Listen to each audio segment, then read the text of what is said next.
Bonjour à tous, comment lire un graphique boursier correctement? Vous le voyez là actuellement sur mon écran, je suis sur investing.com, je vois pas grand chose, je suis devant l'action Apple, vous savez que c'est une action que je présente à chaque fois quand je fais une vidéo en bourse, comme ça il n'y a aucun conseil en investissement, vous faites ce que vous voulez. Par contre, quand on regarde le graphique, c'est assez difficile de vraiment savoir si c'est intéressant, pas intéressant, etc. Donc moi je vais vous donner vraiment un maximum d'informations, de tutos pour que vous puissiez comprendre et analyser vraiment de manière sereine et aller beaucoup plus loin en fait qu'une simple personne qui irait comme ça et qui en fait ne connaîtrait vraiment rien. C'est sûr que quand on regarde ce genre de graphique, on ne sait pas du tout si c'est intéressant d'acheter, si c'est le bon moment, si on est trop, si on est assez bas, on comprend rien. Moi, ce que je vais vous recommander quand vous allez analyser un graphique, ça va être d'abord d'aller sur Investing. Même si on ne voit rien avec le graphique, il va nous donner quand même pas mal d'informations. Mais nous, on va aller sur Investing et après, et là, attention, on va aller ici sur Xstation 5 et cliquer également sur Apple. Là, faites vraiment attention. Je n'ai pas dit qu'on allait acheter Apple avec Xstation 5. J'ai dit qu'on allait analyser avec Xstation 5. C'est sûr qu'il ne faut pas mélanger entre trading et bourse. On n'est pas là pour faire du trading, on est là par contre pour analyser. Vous allez faire une première partie sur Investing pour savoir par exemple la fréquence des dividendes, la capitalisation boursière. Vous allez regarder également le revenu en termes de dividendes, le pourcentage de dividendes. Et ça, ce sont des informations que vous ne pourrez pas obtenir avec XTB, mais qui sont quand même assez intéressantes à comprendre. Il est intéressant d'avoir le revenu, de comprendre du coup ici la rentabilité. On sait que Apple a versé 0,68% de rentabilité annuelle la dernière fois. On sait également que le ratio PE est à 22, il est vraiment très haut pour le coup, qu'on a 2000 milliards de capitalisation boursière qui est évidemment très très gros.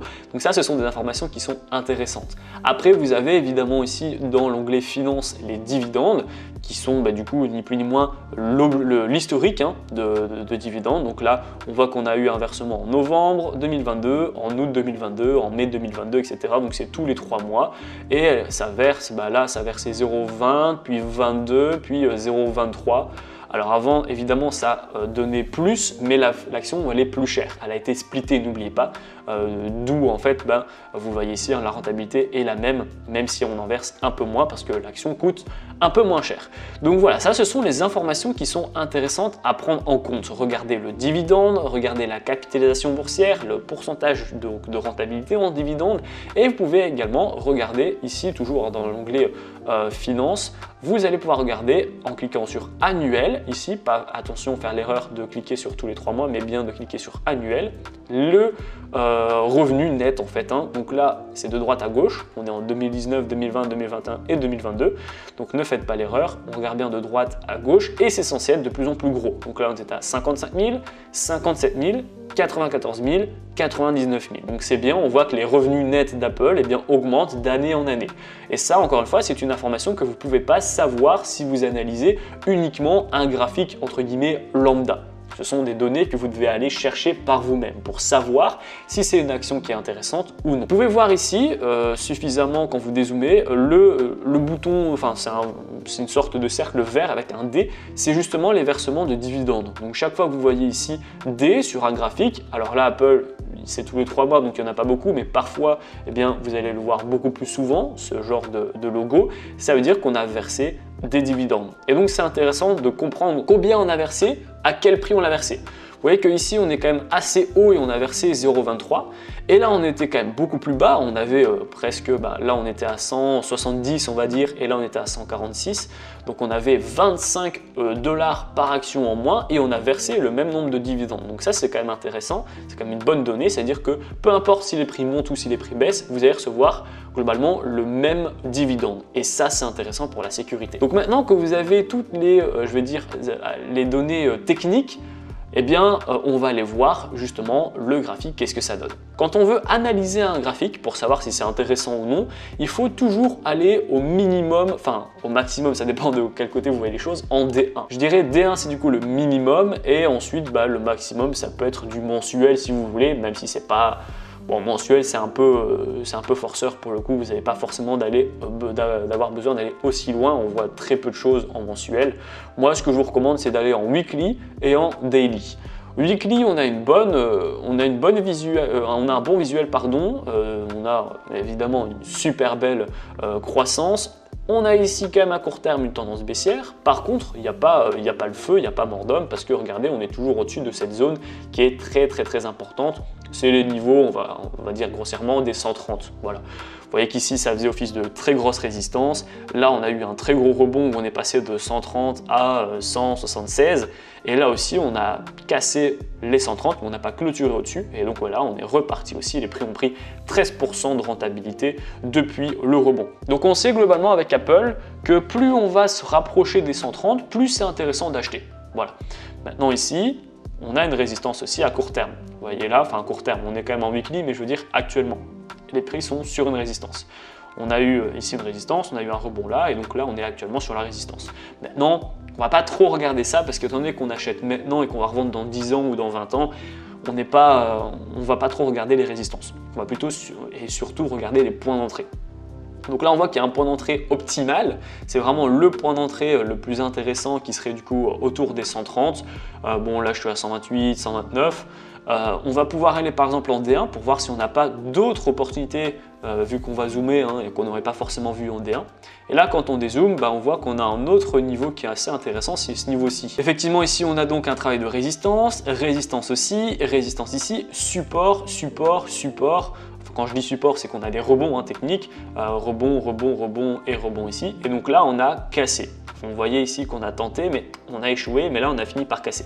Donc, eh bien, c'est un bon point d'entrée. Donc, on sait que, par exemple, actuellement, les gens qui veulent acheter Apple, c'est un bon point d'entrée parce qu'on est donc dans le deuxième point d'entrée potentiel. Ça, c'était vraiment un point d'entrée excellent. Ça, c'est un autre bon point d'entrée. Et les objectifs, même si on n'est pas dans le trading, mais c'est qu'on va aller d'office aller chercher les 180. C'est l'objectif, c'est qu'on fasse un nouveau plus haut étant donné que c'est Apple. Mais là, pour le coup, si on fait un nouveau plus haut, vous avez quand même pas mal de rentabilité. Vous avez 30% de plus-value sur votre investissement de départ. Alors évidemment, ça va peut-être prendre une semaine, un mois, un an, 10 ans, voire même jamais, on ne sait pas.